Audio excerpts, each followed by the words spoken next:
जो आपका प्यारे students, I am going to teach you about sentence and tell that how sentence is created, what role does it play, how many types of sentences are there, and this all teaching is being done on the behalf of Children Public School Ajmalgarh.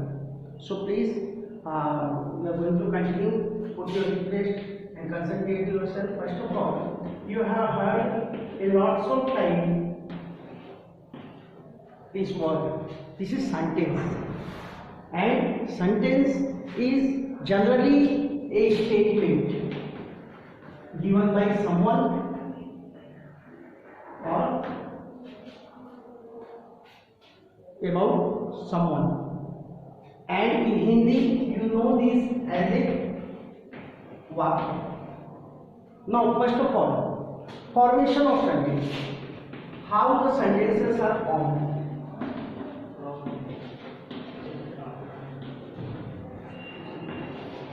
Sentence, वाक्य का निर्माण किस प्रकार किया जाता है? पिछली कक्षाओं में आपने पढ़ा होगा लेटर्स के विषय में। लेटर्स दो प्रकार के होते हैं, वॉवेल्स और consonants.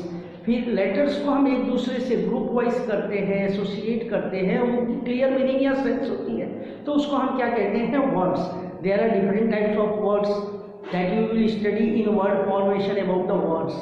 But now here how sentence is formed. Sentence is what? Sentence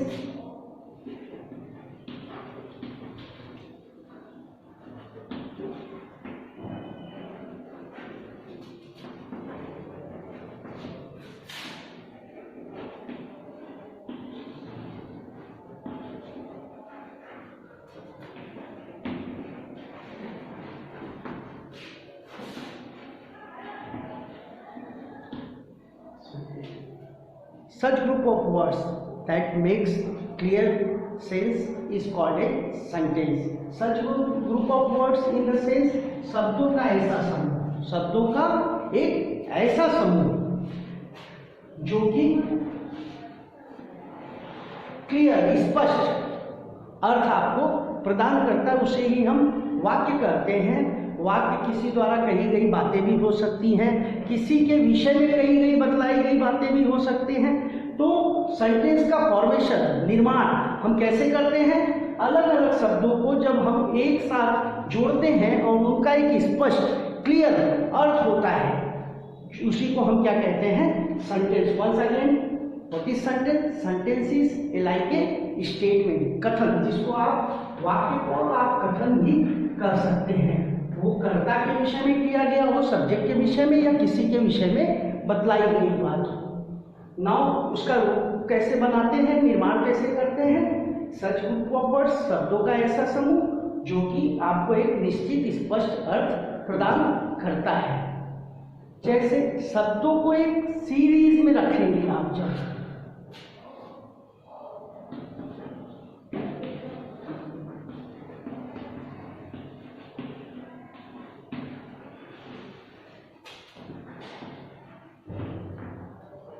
शब्दों का एक समूह है आपके समक्ष, परंतु ये एक सीरीज में नहीं है, इसका एक स्पष्ट अर्थ नहीं है। शब्दों का ग्रुप तो है लेकिन इनका कोई स्पष्ट अर्थ नहीं, इसलिए ये ना ये वाक्य हो सकते हैं, ना कोई स्पष्ट कथन है, ना ही ये क्लियर सेंटेंस है।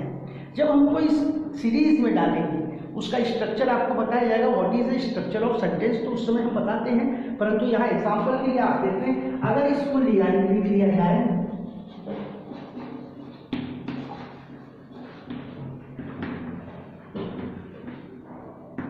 अब ये एक प्रॉपर सीरीज में है।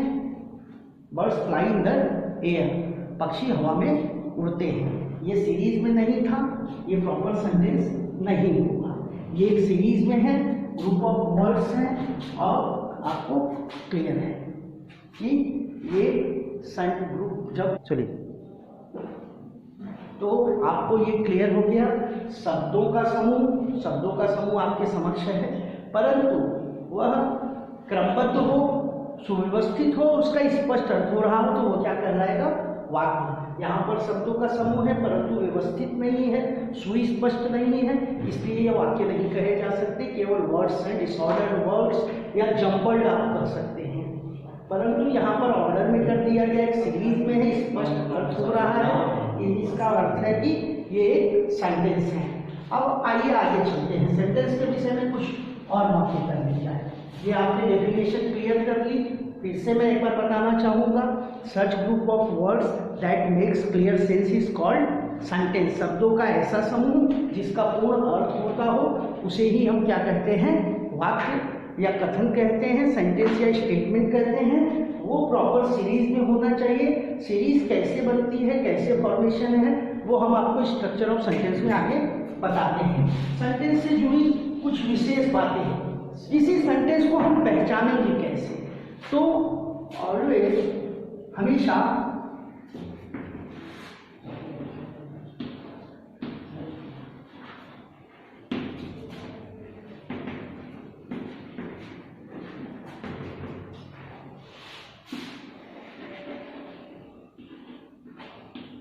ये विशेष बातें हैं। हमेशा वाक्य का प्रारंभ, हम कोई सेंटेंस है ये कैसे जानेंगे, केवल शब्दों का समूह हो जाने से ही तो नहीं होगा।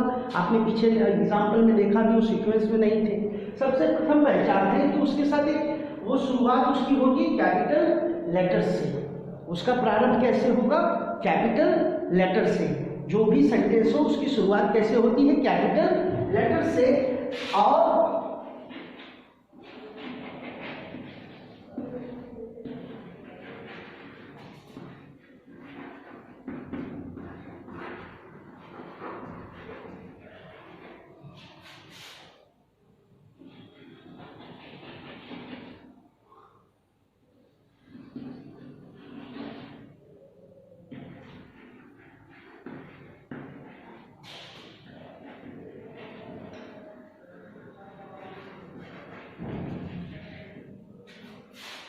इसके नीचे का ऊपर लिख दिया जा रहा है।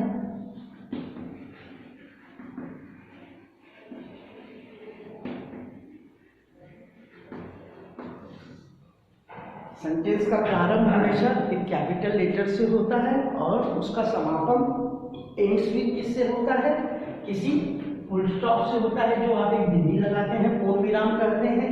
किसी कॉमा से होता है जो आप इस तरह से बनाते हैं, या किसी चिन्ह से होता है, जैसे आपका प्रश्नवाचक चिन्ह हो गया या एक्सक्लेमेशन चिन्ह, विस्मयबोधक चिन्ह हो गया। तो वाक्य की सबसे सर्वप्रथम पहचान क्या है कि वो किसी कैपिटल लेटर से शुरू होगा, ग्रुप ऑफ वर्ड्स होगा, क्लियर मीनिंग सेंस होगा, साथ ही उसका कैपिटल से शुरू होकर किसी फुल स्टॉप पर, किसी कॉमा पर, किसी मार्क्स पर ही खत्म होना तय होता है।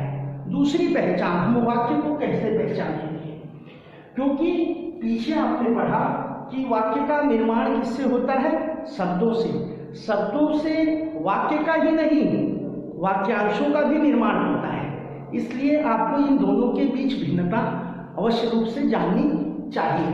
अब आपने जाना व्हाट इज सेंटेंस, क्या है, शब्दों का ऐसा समूह, सच ग्रुप ऑफ वर्ड्स जिसका अर्थ स्पष्ट हो, दैट हैज क्लियर मीनिंग और सेंस।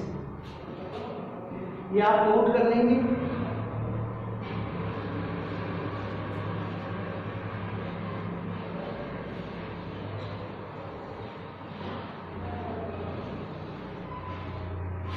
अब मैं थोड़ा पीछे जाना चाहूंगा।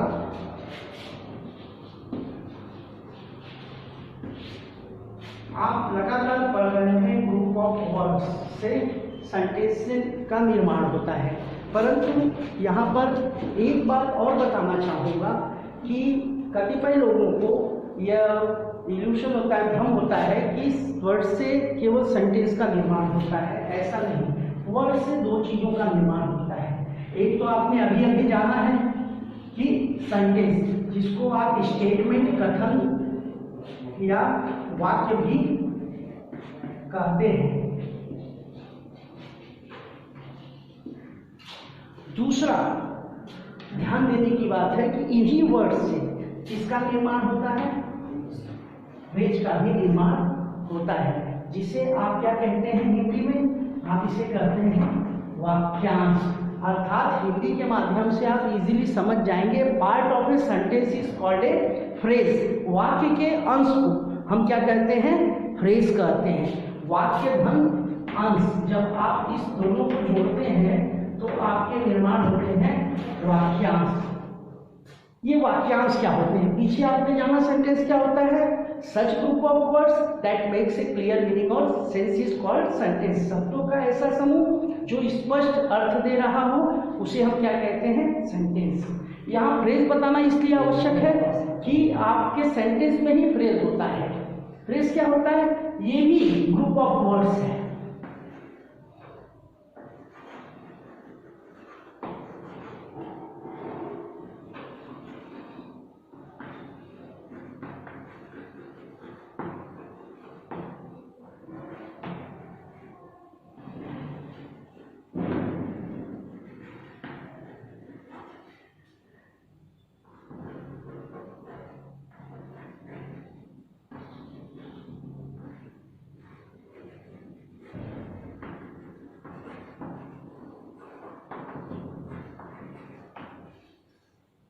शब्दों का ऐसा समूह जो अर्थ तो देता है परंतु अर्थ उसका पूर्ण या स्पष्ट नहीं होता, और उसमें सब्जेक्ट और प्रेडिकेट आप क्लासिफाई नहीं कर सकते। किसने काम किया है और क्या काम किया है ये वाक्य में तो आप क्लियर कर सकते हैं, लेकिन फ्रेज में आप क्लियर नहीं कर सकते। और ग्रुप ऑफ वर्ड्स होता है कैसे?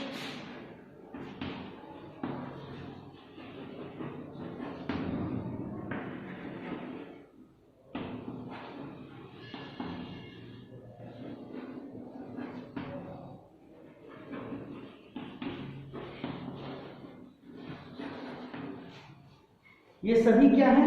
शब्दों के समूह हैं। इनका अर्थ भी है परंतु ये स्पष्ट और पूर्ण नहीं है। अर्थात ऑन द ग्राउंड, मैदान पर, मैदान, नेक्स्ट बिसाइड द ग्राउंड, सड़क के बगल में, परंतु सड़क के बगल में क्या आप क्लियर स्पष्ट नहीं है। नियर द टेम्पल, मंदिर के पास, मंदिर के पास क्या है ये क्लियर नहीं है। That's why I told you, इसीलिए आपको बताया गया कि does not have a clear subject and predicate. In spite of this, sentence has a very clear sentence कैसे होगा?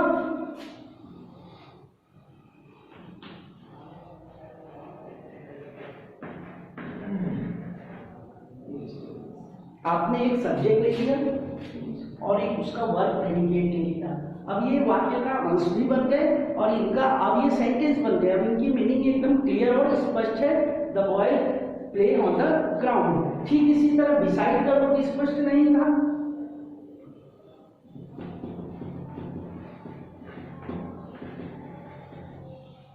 द गर्ल फेल, लड़की गिर गई। इसका सब्जेक्ट क्या है आपके पास? सेंटेंस में हमेशा सब्जेक्ट होगा और एक उसका किया गया प्रेडिकेट कार्य होगा।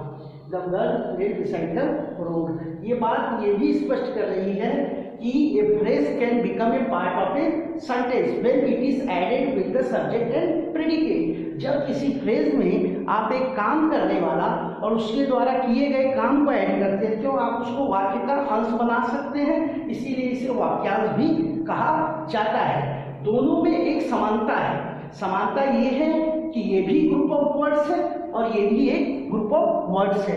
असमानता क्या है? दोनों में एक डिफरेंस भी है। डिफरेंस क्या है? ग्रुप ऑफ वर्ड्स होने के बावजूद इसका स्पष्ट मीनिंग है, स्पष्ट सेंस है, अर्थपूर्ण है और सब्जेक्ट और प्रेडिकेट लेता है। असमानता क्या है? ग्रुप ऑफ वर्ड्स होने के बावजूद इसका अर्थ स्पष्ट नहीं है, पूर्ण नहीं है, तब तक कि जब तक इसमें एक सब्जेक्ट प्रेडिकेट न जोड़ा जाए, अर्थात इसमें सब्जेक्ट प्रेडिकेट नहीं होता है। आगे चलते हैं। ये क्लियर है, आप इसको नोट कर सकते हैं, समझ सकते हैं। अब सेंटेंस को मैंने पीछे बताया आपको कि सेंटेंस की पहली पहचान क्या है कि आप जानेंगे कि वो कैपिटल से शुरू होता है और किसी फुल स्टॉप पे, कामा पे, एक्सक्लेमेशन मार्क पे, इंटरोगेशन मार्क पे एंड करता है। दूसरी पहचान क्या है? हर सेंटेंस के पास एक कार्य करने वाला जिसको आप कहते हैं डूअर, या जिसके विषय में कोई बात कही गई हो, इसी डूअर को ही आप क्या कहते हैं? सब्जेक्ट। इसका होना बहुत जरूरी है। सब्जेक्ट को आप हिंदी में कर्ता करते हैं और साथ ही प्रत्येक किसी भी प्रकार का कोई भी सेंटेंस हो तो उसमें एक प्रेडिकेट जो कि फिनिट वर्ब से बनती है, एक प्रेडिकेट का होना आवश्यक है। प्रेडिकेट में आप इस सब्जेक्ट द्वारा किए गए काम और कहाँ पर किया गया वो काम, किसके ऊपर किया गया, इन दो चीज़ों को आप वर्ब और ऑब्जेक्ट को रखते हैं, वो हम अगली क्लास में आपको बताएंगे। प्रेडिकेट होना और सब्जेक्ट का होना ये दोनों जरूरी है, किसके लिए, सेंटेंस के लिए। Now you can say such group of words that has clear meaning और sense and it consist of a subject and a predicate is called a sentence. आप अपनी परिभाषा को और पूर्ण कर सकते हैं कि शब्दों का ऐसा समूह जिसका अर्थ स्पष्ट हो और वह उसके पास एक सब्जेक्ट अर्थात कार्य करने वाला और एक प्रेडिकेट अर्थात उसके द्वारा किया गया कार्य का होना आवश्यक है। इन दो आधारों पर आप सेंटेंस की पहचान कर सकते हैं कि यदि वो उसका अर्थ स्पष्ट है, वो कैपिटल से शुरू होकर किसी फुल स्टॉप कॉमा किसी मार्क्स पर एंड कर रहा हो, या उसका अर्थ स्पष्ट हो, शब्दों का समूह हो और उसके पास एक कार्य करने वाला अर्थात सब्जेक्ट या डूअर हो और एक प्रेडिकेट हो।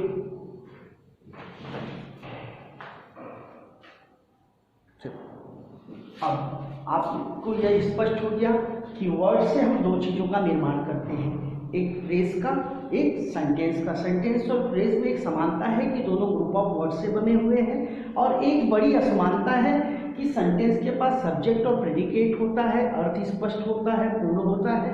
फ्रेज के पास कोई सब्जेक्ट और प्रेडिकेट नहीं होता, उसका अर्थ तब तक पूर्ण और स्पष्ट नहीं हो सकता जब तक वो किसी सेंटेंस का भाग न बन जाए। अब हम आते हैं, आपको ये दिखाते हैं हाउ टू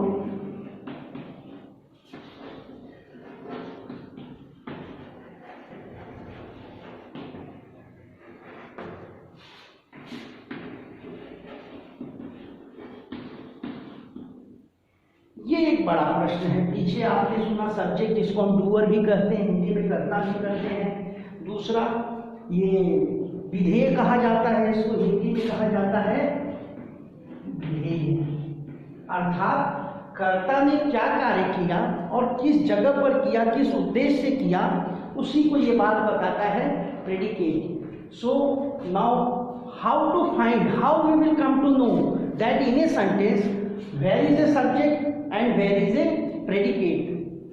आप हिंदी भाषी हैं, हम सभी हिंदी भाषी, आसानी से कोई हिंदी का कथन कहने पर, जैसे मैंने कह दिया कि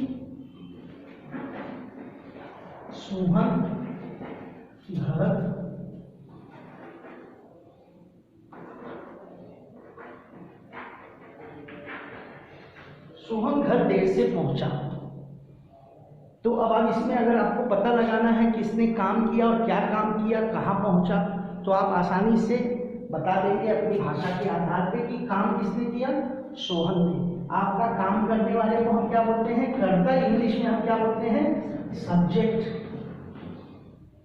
काम क्या किया उसने, पहुंच गया, ये उसका काम है जिसको कि आप इंग्लिश में वर्ब बोलते हैं और क्रिया बोलते हैं, और यही आपकी वो पूर्ण क्रिया है जो प्रेडिकेट का निर्माण करती है। और सब्जेक्ट द्वारा किसी भी बात को, सब्जेक्ट के संदर्भ में, विषय में जो कुछ बातें बताई जाएंगी, या तो उसका काम या किया गया काम कहाँ पर हुआ, किस उद्देश्य से, वो सारी कुछ आपकी क्या होती है, प्रेडिकेट। अर्थात ये पार्ट आपका क्या हो गया, सब्जेक्टिव पार्ट हो गया, और ये पार्ट आपका क्या हो गया, प्रेडिकेट पार्ट हो गया, समूह। इसको हम कर्ता करते हैं, इसको हम विधेय करते हैं। अब इसका हम पता कैसे लगाएं? अगर हिंदी में मैं आपसे पूछ लूं कि कौन घर पहुंचा, जिसको आप कौन को इंग्लिश में आप क्या बोलते हैं, आप इंग्लिश में बोलते हैं हु। जब आप हु लगाकर इस वाक्य में कोई प्रश्न पूछेंगे और हु का जो उत्तर आएगा वही आपका सब्जेक्ट होगा या कर्ता होगा। अर्थात कौन घर पहुंचा, तो आप उत्तर देंगे घर कौन पहुंचा, सोहन। तो आपका सब्जेक्ट कौन हो गया, सोहन। और अगर आपको प्रेडिकेट फाइंड आउट करना है तो आप क्या करेंगे, यहाँ क्या लगाकर या आप व्हाट लगाकर एक प्रश्न कर लेंगे। सोहन ने क्या किया, घर पहुंचा, अर्थात पहुंचना क्या है, उसका मुख्य प्रेडिकेट है। ठीक है, या तो उसके बारे में क्या किया, सारी बातें बताने वाले पार्ट को ही हम क्या कहते हैं, predicate. Now I would like to explain this in English also. If you want to find out a subject and a predicate in any types of sentence, तो just you have to make a sentence with who, and if you want to find out a predicate, you have to just ask a question with what, then you can find out easily that what is the predicate in a sentence. For this I would like to just present one more example, same like this.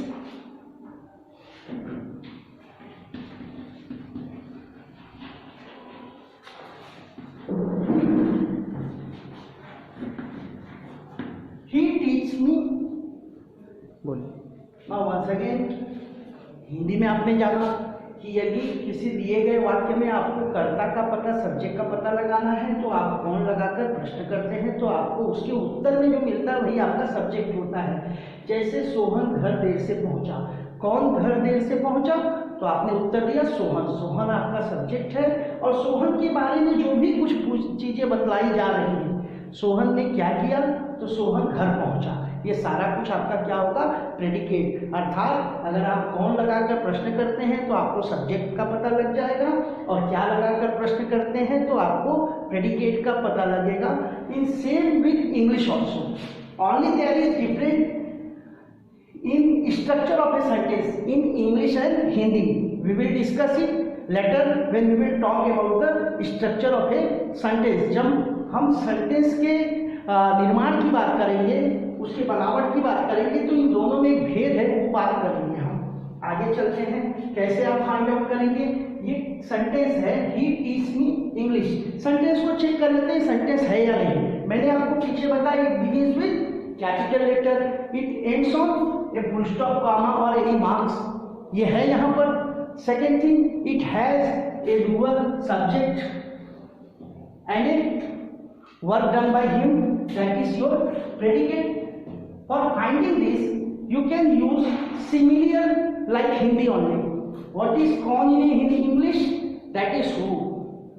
When you will ask,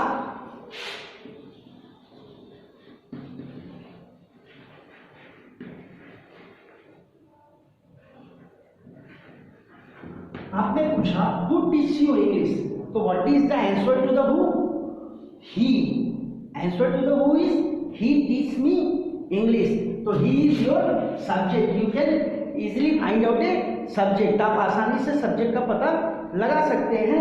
and what does he teach, what लगाकर आप, तो he teach us English, that is your predicate. This part is being done. अब आप इस पर एक easily practice कर सकते हैं, बहुत आराम से कर सकते हैं।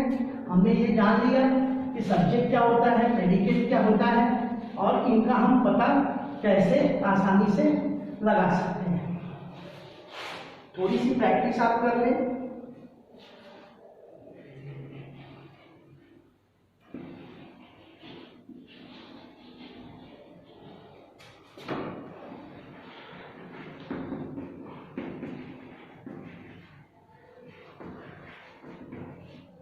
ये वाक्य आपके समक्ष है, Sohan and Mohan went to the market. Sohan and Mohan went to the market. Now you have to find, you have asked to find what is the subject and what is the predicate. तो पीछे आपको बताया गया, it is very easy. When you will just put who and interrogate anything, you will ask any question using who, so you will get the subject. What is the question? Who went to the market? Sohan and Mohan went to the market. Then what is your, these both are your subject. कौन बाजार गया, सोहन और मोहन बाजार गए। आपका subject आपको मिल गया, rest of things are called predicate. ठीक है, क्या गए, कहाँ गए, वेंट टू द, क्या किया, बाजार गए। क्या से, जब व्हाट से आप पूछेंगे, ठीक है, what does they have done, तो आपको उत्तर मिल जाएगा, they went to the market. ठीक है, ये आपका हो गया प्रेडिकेट। इसी तरह से आप इजीली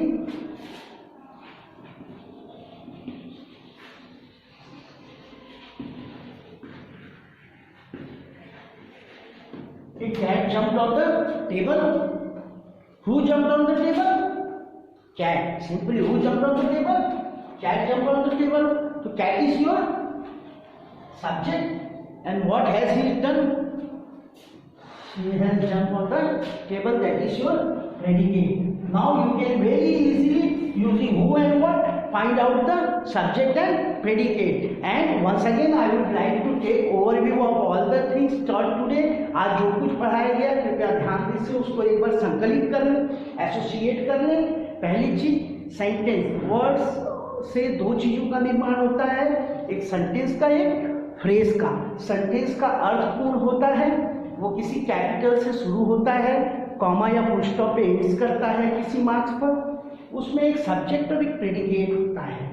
दूसरा पार्ट है फ्रेज, जो सब्जेक्ट ग्रुप ऑफ वर्ड्स वो भी होता है, परंतु उसमें सब्जेक्ट प्रेडिकेट नहीं होते और ऐसी बंदिश नहीं होती, ऐसी अनुबंध नहीं होता कि कैपिटल या फुल स्टॉप पे वो एंड करे।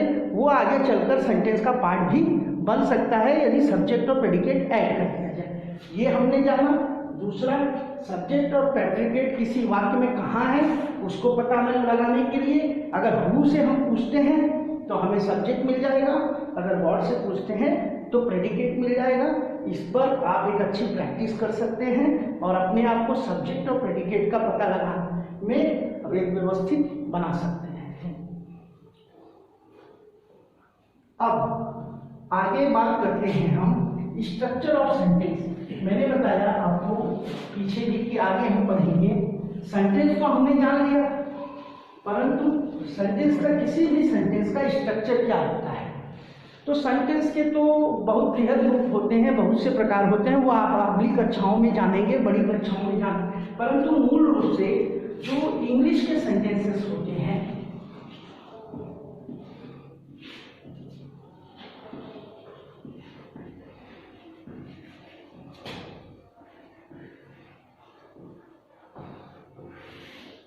जो इंग्लिश के सेंटेंस होते हैं वो मूल रूप से, प्राकृतिक रूप से अपने जो एग्जिस्टेंस, जो उनकी ओरिजिन है उस रूप में सबसे पहले उसमें क्या होता है, सब्जेक्ट होता है, फिर वर्ब होता है और फिर ऑब्जेक्ट होता है और फिर ऑब्जेक्ट के अन्य अगर कोई चीज आई है, ऑब्जेक्ट कॉम्प्लीमेंट या वो सारी चीजें, ये आपके रूप होते हैं इंग्लिश सेंटेंस के।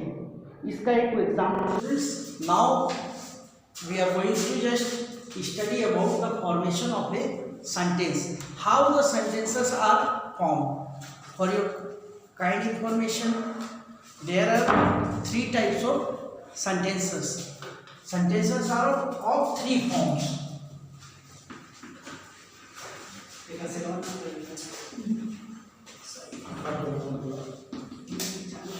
किसी भी वाक्य के 3 रूप होते हैं। 3 रूपों में हम किन्हीं भी वाक्यों को जानते हैं, जिसमें कि पहला आपका रूप होता है साधारण वाक्य, जिसको हम बोलते हैं सिंपल सेंटेंस।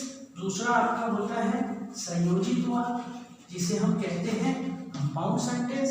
तीसरा आपका होता है जटिल वाक्य, जिस या मिश्रित वाक्य, जिसे हम कॉम्प्लेक्स सेंटेंस कहते हैं। हम अभी वर्तमान में हम किसका अध्ययन कर रहे हैं, सिंपल सेंटेंस का, क्योंकि कक्षा 6, 7, 8 के लिए सबसे महत्वपूर्ण है सिंपल सेंटेंस के विषय में अधिकाधिक जानकारी होना। इसके आगे की क्लासेस में जब आप क्लॉज पढ़ेंगे तो आपको कंपाउंड सेंटेंस, कॉम्प्लेक्स सेंटेंस क्या होता है, इनका स्ट्रक्चर क्या होता है, इनका निर्माण कैसे किया जाता है, वो बात करेंगे। हम पुनः अपने विषय पर आते हैं, स्ट्रक्चर ऑफ सेंटेंस। साधारणतः अंग्रेजी के किसी भी शब्द का स्ट्रक्चर जो होता है उसमें सर्वप्रथम we use subject, after that verb and object and other complements anything is added, that is at last. Now here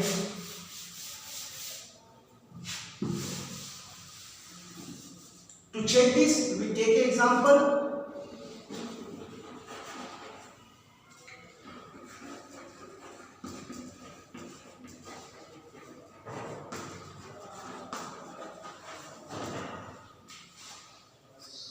Sheila goes to school by bus. मैंने कहा कि किसी भी अंग्रेजी वाक्य को जब आप लिखेंगे तो उसका क्रम क्या होगा। सर्वप्रथम आप हु गोज टू स्कूल आपने पीछे सीखा है, कैसे हम सब्जेक्ट फाइंड आउट करेंगे। तो who goes to school, Sheela goes to school. Sheela आपका क्या है, आपकी सब्जेक्ट है। सबसे पहले सब्जेक्ट को आना चाहिए, सब्जेक्ट यहाँ पर आया हुआ है आपका अकॉर्डिंग टू दिस। दूसरा, ये सारे पार्ट आपको पीछे बताया व्हाट, तो प्रेडिकेट मिलेगा। प्रेडिकेट में दो चीजें होती हैं, एक वर्ब भी होता है, एक ऑब्जेक्ट भी होता है। अब ये आपका क्या है, किया गया काम क्या है, आपका वर्ब है। वर्ब को सेकंड में आना है, वो सेकंड स्ट्रक्चर पे आ चुका है। और आपका स्कूल और बस क्या है, ये ऑब्जेक्ट है और ये आपका ऑब्जेक्ट कॉम्प्लीमेंट है। ये क्रम होता है किसी भी अंग्रेजी वाक्य का।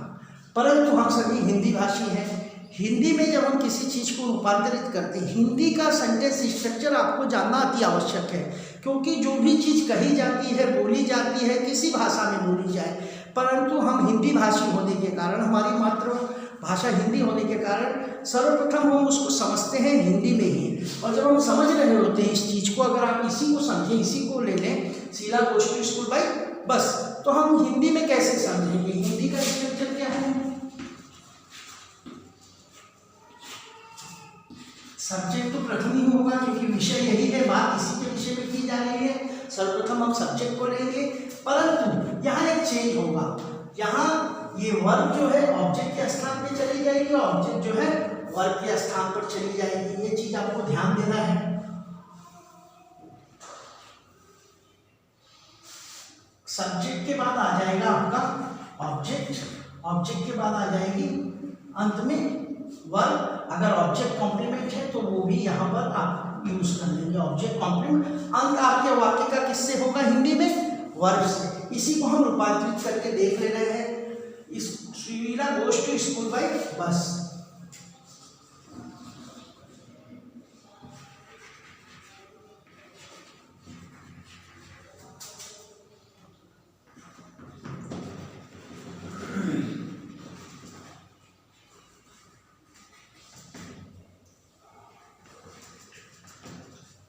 शीला बस द्वारा विद्यालय जाती है। आप परीक्षण कर लें, शीला आपकी सब्जेक्ट थी, शीला यहीं पर है। परंतु जैसा कि मैंने आपको बताया कि सेंटेंस स्ट्रक्चर, ये बातें बहुत ज़रूरी है हम हिंदी भाषी विद्यार्थियों के लिए, कि इंग्लिश का सेंटेंस स्ट्रक्चर जो है वो पहले सब्जेक्टिव जो है, फिर वर्ब होता है, फिर आपका ऑब्जेक्ट और अदर चीज़ें आती हैं। परंतु जैसे हम इसको हिंदी में कन्वर्ट करते हैं तो सब्जेक्ट तो अपने स्थान पे होता है, परंतु जहाँ पे आपका वर्ब था इंग्लिश में, वहाँ हिंदी में क्या आ जाएगा, ऑब्जेक्ट और अदर्स आ जाएंगे, और ऑब्जेक्ट की जगह पे कौन चला जाएगा, वर्ब। जिस प्रकार आप एक्टिव पैसिव में चेंज करते हैं, इसमें भी चेंजेस होते हैं। और ये जरूर जानना है हर हिंदी भाषी विद्यार्थियों को, क्योंकि हमको ट्रांसलेशन के दौरान ये आसानी होती है।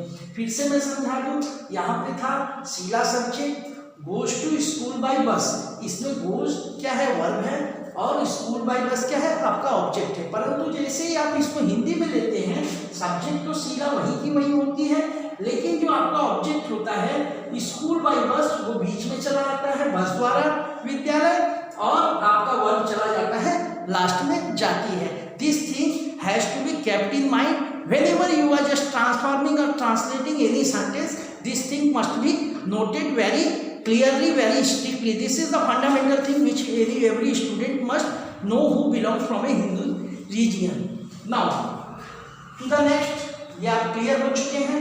एक एग्जाम्पल हम आपको और दे रहे हैं छोटा सा, फिर हम आगे चलते हैं।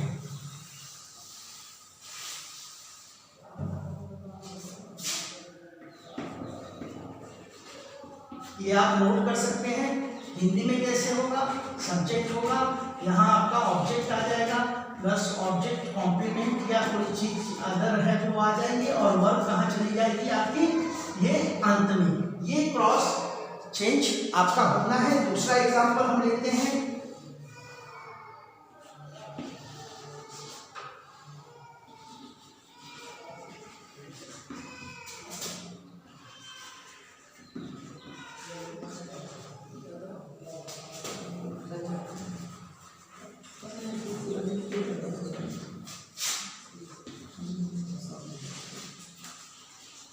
The sentences they are not going to Dehradun tomorrow, they are not going to Dehradun tomorrow. इसको इंग्लिश का स्ट्रक्चर क्या है, जैसा कि आपका subject verb object and others. आपका सब्जेक्ट क्या है, हु आर गोइंग, तो ये सब्जेक्ट है। रेस्ट ऑफ थिंग्स आपका क्या है, प्रेडिकेट है। वर्ब आपकी कहाँ है, आर नॉट गोइंग, ये आपकी क्या है, ये आपकी वर्ब है। और ये बचा हुआ सारा कुछ आपका यहाँ से यहाँ तक क्या है, ऑब्जेक्ट और ऑब्जेक्ट कॉम्प्लीमेंट है। लेकिन जैसा कि हिंदी का स्ट्रक्चर क्या है, सब्जेक्ट तो सब्जेक्ट के स्थान पे होगा, परंतु यह वर्ब चली जाएगी अंत में और ये ऑब्जेक्ट ऑब्जेक्ट कॉम्प्लीमेंट बीच में चला है। चेंज करके देखते हैं हम।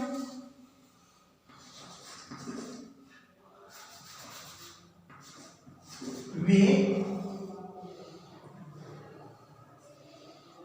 कल देहरादून नहीं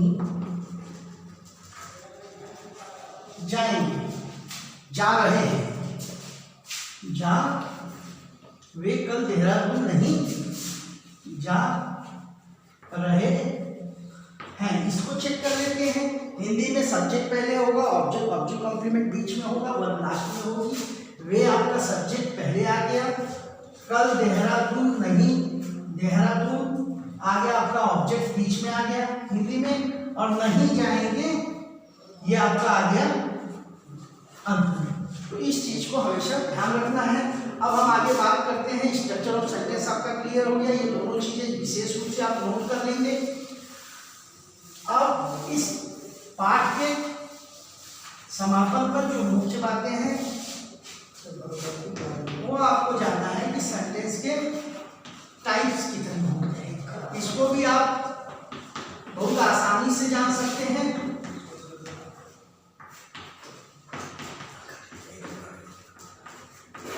परंतु ये चीज आपको ध्यान रखनी है।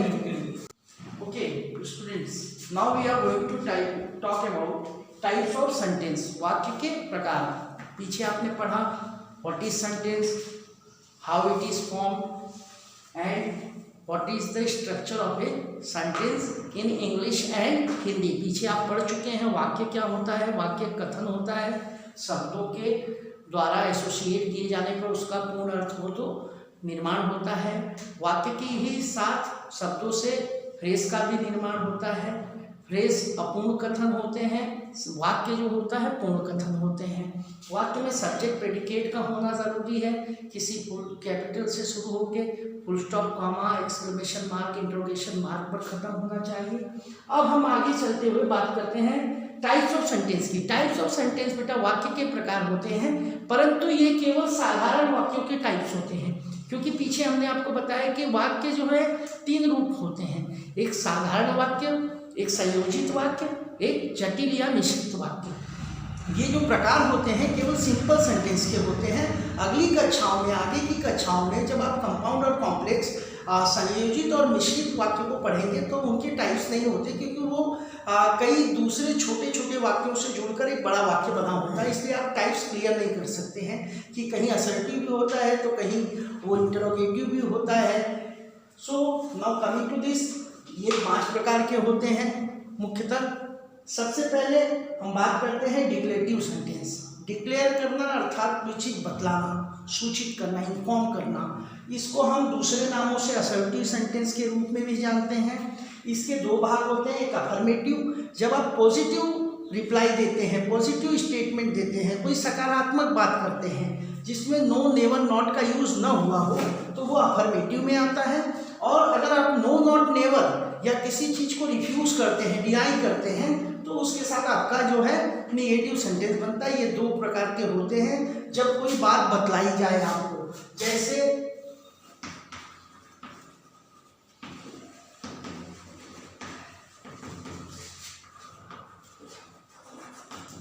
the sun rises in the east. Simply, it has been told to you, it is informed to you the sun rises in the east. It is declared, it is told to you, and this is a positive statement. ये एक सकारात्मक कथन है, assertion है, आप इसको स्वीकार कर रहे हैं, डिक्लेयर कर रहे हैं। That's why these types of sentences are called declarative as well as assertive sentence. There are two parts: affirmative when you talk positively, negative when you talk negatively. Second, one more example is there, जब आप refuse या deny करते हैं अपने declaration में,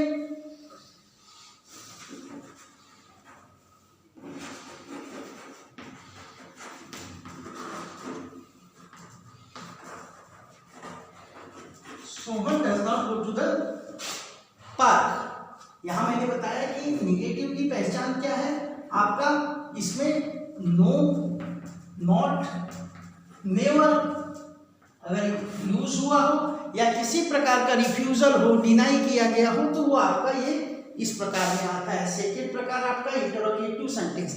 interrogate का अर्थ होता है पूछताछ करना, पता लगाना, जानकारी हासिल करना। जब इसका उत्तर होना, रिप्लाई मस्ट बी देयर। जब भी आप कोई इंटरोगेटिव सेंटेंस पूछते हैं तो उसका आंसर होना चाहिए, और वो कुछ पूछ रहा हो उसी को हम इंटरोगेटिव सेंटेंस कहते हैं। इसकी पहचान है, इसके अंत में बिना भूले बिना त्रुटि किए आपको इंटरोगेशन मार्क, प्रश्नसूचक चिन्ह का उपयोग करना बहुत आवश्यक होता है। यदि आपने ऐसा नहीं किया तो वो सेंटेंस आपका प्रॉपर या एक्यूरेट नहीं होगा। जब आप किसी से पूछ रहे हैं सोहन कहाँ पढ़ता है,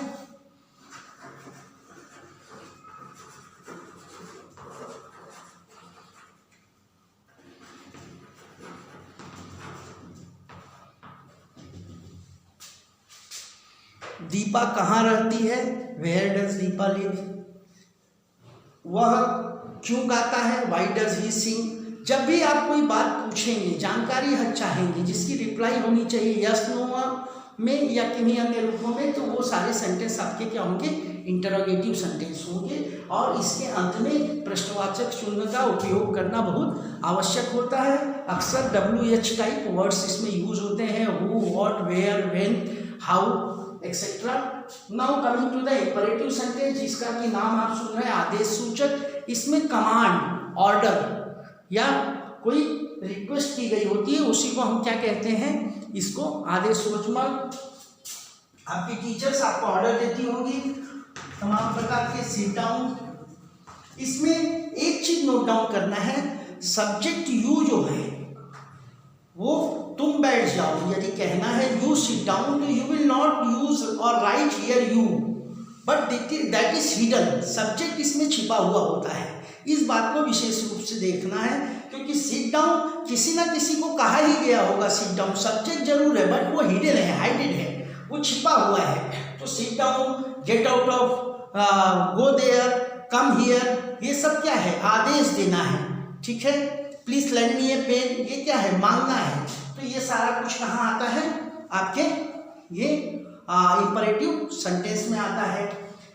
नेक्स्ट है आपका एक्सक्लेमेटरी सेंटेंस। एक्सक्लेम करना, आश्चर्य दिखाना, सरप्राइज दिखाना, विस्मय दिखाना, अचंभा दिखाना। जब आप कोई अचंभित होकर, जो सडनली कुछ हैपन होता है, सडनली कोई घटना घटती है अचानक से, जिसके लिए आप पूर्ण रूप में पहले से परिचित नहीं होते, तैयार नहीं होते हैं, ऐसी किसी घटना का अगर उल्लेख किया गया है उस कथन में, तो सबसे पहले तो आप विस्मय बोधक चिन्ह लगाएंगे। इसके कुछ विशेष शब्द होते हैं, ओह, आ, आउच, हाय, अरे, हुर्रे, वाह, वाओ, और इन शब्दों के साथ बनाए गए वाक्य को जिसमें आश्चर्य प्रकट होता हो, कोई सरप्राइज दिखता हो, विस्मय हो, तो उसको आप बोलते हैं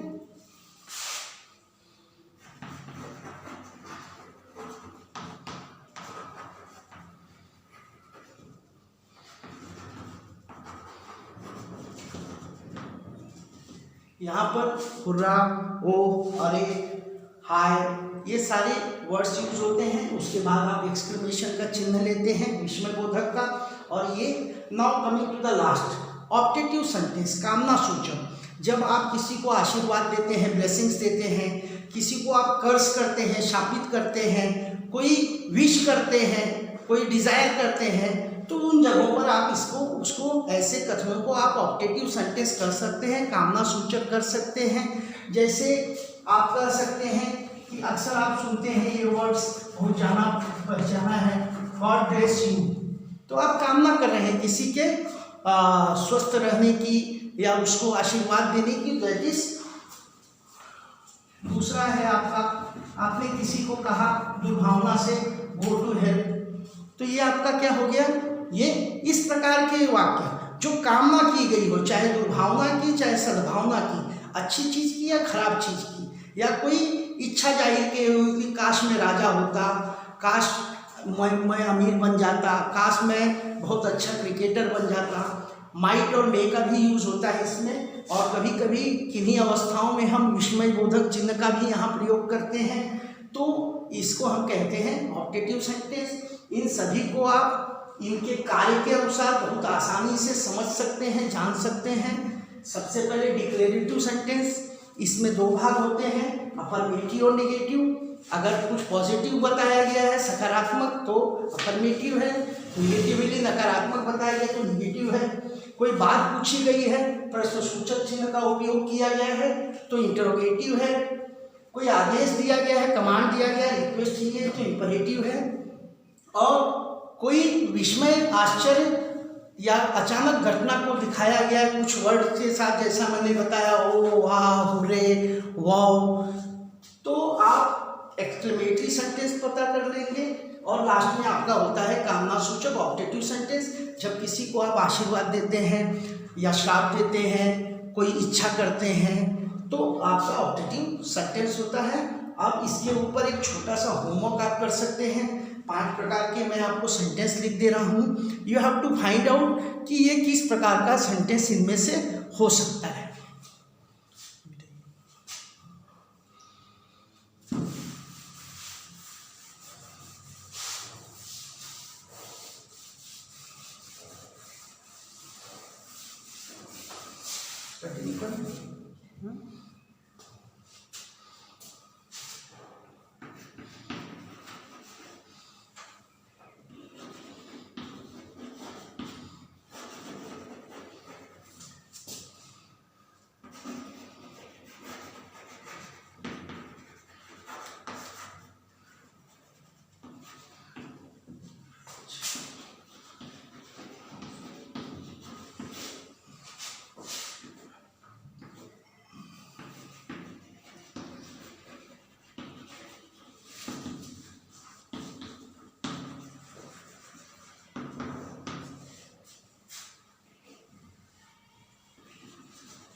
अब आपको ये दिए गए वाक्यों में से ये बताना है कौन किस प्रकार का है, और इजीली आप इसको फाइंड आउट कर सकते हैं। आइए हम साथ। Okay students, you got your homework, you got your exercise, you have to practise it. जो पीछे आपको बताया गया है, क्लूज दिए गए, हिंट्स दिए गए हैं कि आप अफर्मेटिव और निगेटिव को कैसे फाइंड आउट करेंगे। इंट्रोगेशन मार्क होगा तो कौन से टाइप का है, एक्सक्लेमेशन मार्क होगा तो आप किस टाइप का सेंटेंस है, ऑर्डर होगा, कमांड होगा तो आप क्या करेंगे, कौन से टाइप में डालेंगे, विश होगा, डिजायर होगा तो आप किस टाइप में डालेंगे। You have to practise this all. सबको एक नोट्स बना लें, सेंटेंस क्या है, कैसे फॉर्म होता है, फ्रेज क्या है, दोनों में डिफरेंस क्या है, सिमिलैरिटीज क्या है, फिर सेंटेंस कितने टाइप्स के होते हैं, सेंटेंस का स्ट्रक्चर क्या है, how it differs with Hindi, Hindi के साथ वो कैसे भिन्न है, कैसे क्या चेंज करना है। नाउ जो सबसे ज़रूरी बात है, अहम बात है, वो मैं बताना चाहूँगा। This class is being organised at home, sitting at home, following the lockdown prescribed by our government. You all know that now we are just suffering a lot from the great epidemic that is corona, COVID-19. It has just made all the people of the world in a dungeon. We all are suffering. There is a great loss of life. great loss of economy, great loss of each and everything. But you must know, by this there is a great lesson to us to learn, not to just live in a physical world. We have to also take spiritual things with us and not to play with the nature. Hunting, poaching, digging, mining and deforestation, what now it has been a curse for whole of the world. A very minor virus has threatened all over the world. The great countries, the strengthful countries like America, Italy, Germany, Paris, France are suffering. Whole Europe is suffering. Whole continents, whatever Asia, Australia, South Africa, whatever it may be, everyone, everywhere on the earth is suffering and surviving. It has just created a great mess. Now we all have to keep ourselves safe. Only there is one medicine, and the medicine is that to maintain social distance, to wash our hands after 20 seconds, for 20 seconds, wash it very nicely and take a distance, maintain a distance. Don't go to the near to the person who is coughing or sneezing.